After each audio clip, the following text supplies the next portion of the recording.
Having concluded the brainstorming session and organized as a group the topics that were identified into categories organized in chronological order, the next step would be then to create a first draft of a skeletal outline based on the way that the cards were organized.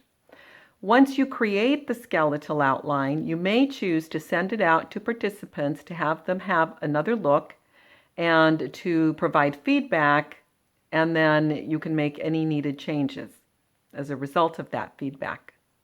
Now let's review a sample.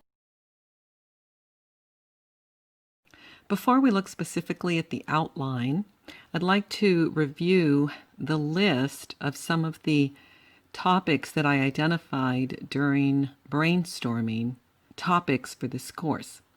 And here you can see a list of topics that were written down on index cards.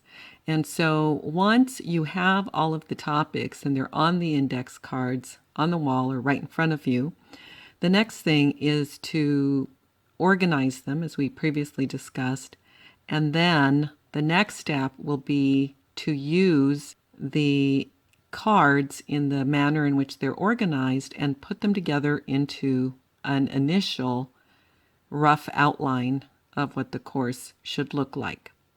And anyway, so this is what we're looking at now. That is a sample of how those topics might be organized based on the information provided in the cards.